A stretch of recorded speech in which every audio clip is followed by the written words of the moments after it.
Hello guys and welcome along. Today we're going to be doing a review of this Samsung TV you can see in front of you, the UE32J5600. So this is a 5 series smart TV from Samsung. I'll start off by showing you what comes in the box. Then we'll get it set up, I'll show you all the ports on the back and show you the menu system, that kind of thing. So in the top of the box here we've got a few cables and things. Got a bag of cables, you've got the remote control. We'll have a look at that in more detail, and the power connector, two little gubbins. Also we've got that. That's the, I think, the back plate that you connect the stand to. There's the panel itself. In the bottom of here we've got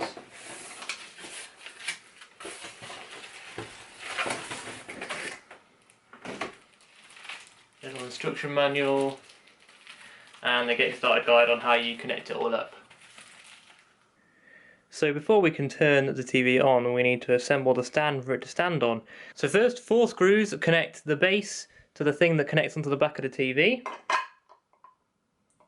And then 4 screws connect that to the back of the television. Just before we get this TV into position, we'll have a little look at the ports on the back. Obviously you've got a couple of USBs, a HDMI, 2 HDMIs, 3 HDMIs, the antenna in. You've got a network port, an optical out, and a component. There's also a common interface. Now, I've never actually seen anything use this, so please let me know in the comments if you know anything that plugs in using the common interface. Down at the bottom you also have a little kind of joystick for navigating the menus, I assume. Multi-directional movement, and it clicks as well. Let's have a quick look at the remote here. It's quite a big remote, as you can see. You've got the basic 1, 2, 3, 4, 5, 6, 7, 8, 9 buttons at the top. Also power and the source for changing it to HDMI or that. In the middle you've got this smart button, which is Smart Hub. All the obvious navigation, tools, menu, return, exit. And on these shortcuts at the bottom here for things like picture size, so 16:9, 4:3, turn on subtitles. So it's all plugged in, ready to go. As you can see, red light in the bottom corner, you can see me in the reflection of the screen. I've put the batteries in the remote. Let's see what happens when we first turn it on.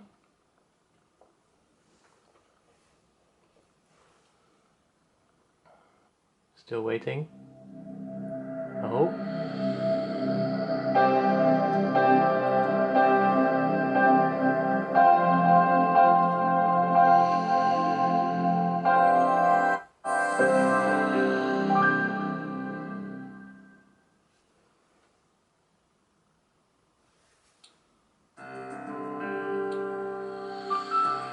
So it looks like we're setting up networks to begin with.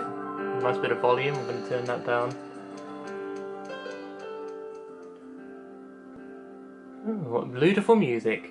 Right, so I'm using the remote control here. You can't really see me because I'm a bit dark. Left and right, up and down. So I'm going to select my wireless network. I'm going to type in the password. You won't see it.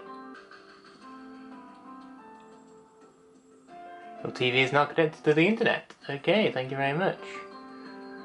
I'm going to agree to all the terms and conditions. You should probably read that.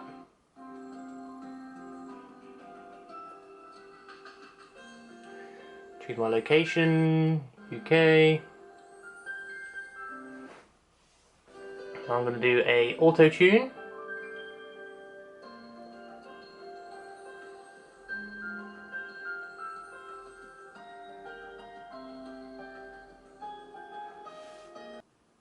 So this is searching for digital channels now.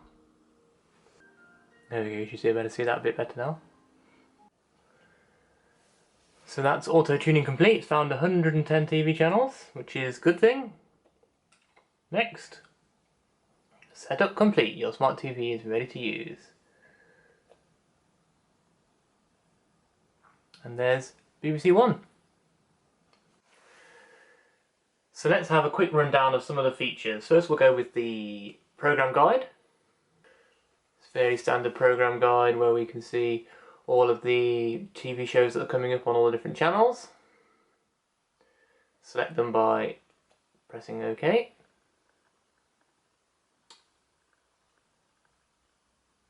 back to the guide.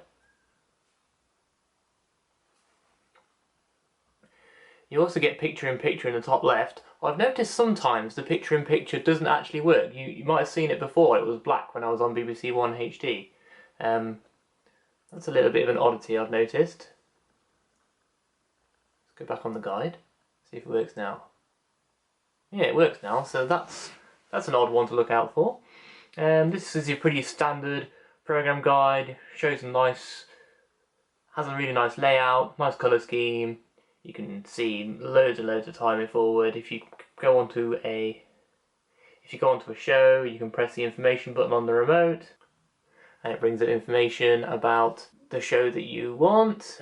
You can schedule recording and schedule viewing. Schedule recording obviously requires a USB stick for the hard drive of it. So look at the smart functions. Press the little smart button in the middle of the remote to get to that.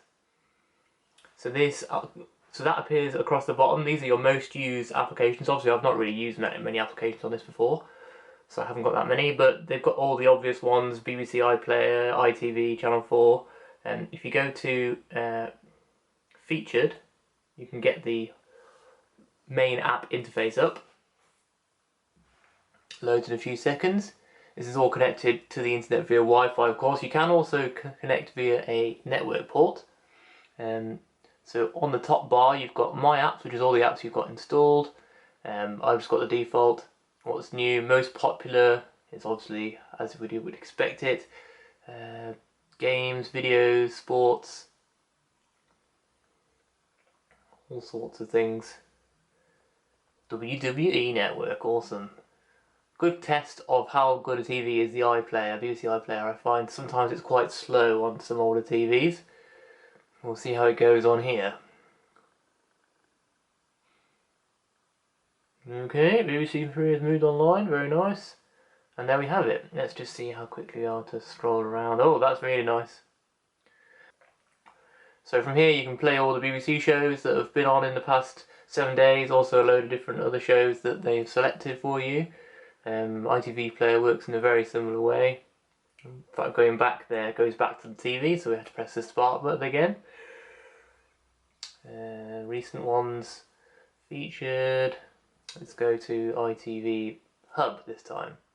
This is very similar to iPlayer, but obviously with ITV shows.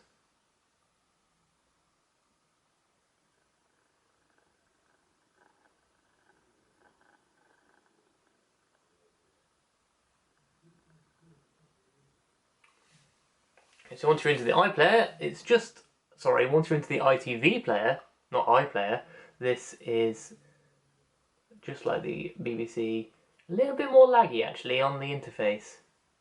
Not quite as slick as the BBC one. Also not the massive selection that you've got on BBC. A few good shows though. Family Guy. Oh, interesting, Family Guy's on the ITV player. Anyway, let me exit that. Let's have a look through some of the menus and the settings. If you want the main menu, press the menu button.